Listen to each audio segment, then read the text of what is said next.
My name's Dale, and this is actually Dale Home Farm. It's the name my parents gave it. I'm the third generation here on the farm. We had a mixed farm with my grandparents. With my parents, it was a dairy farm, and now when they retired, they sold the dairy herd. So I raise beef cattle here. I've got Dexters, which are a rare breed in Canada. We've got grass waterways in here, and we've planted the windbreaks, and we're trying to do the best we can to protect the soil and make this an environmentally friendly farm. My passion for trees really took off when I became involved with the Conservation Authority. I was on the board of the Grand River Conservation Authority for 10 years.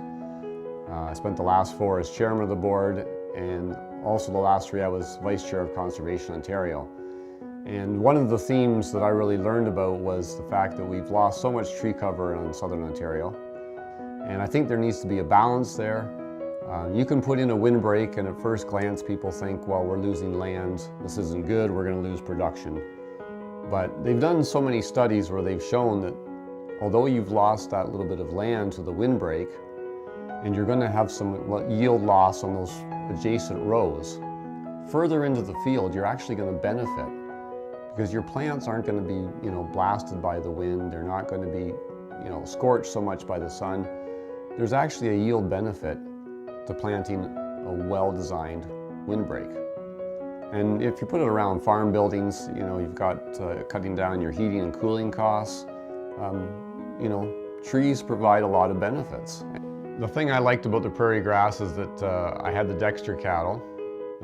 That's all they eat is forage. It's difficult to establish. It takes a long time to get it going, but once it's in there, you can expect a good crop for 12 to 15 years. And it doesn't need a lot of fertilizer. It's got an amazing root system. It grows very deep.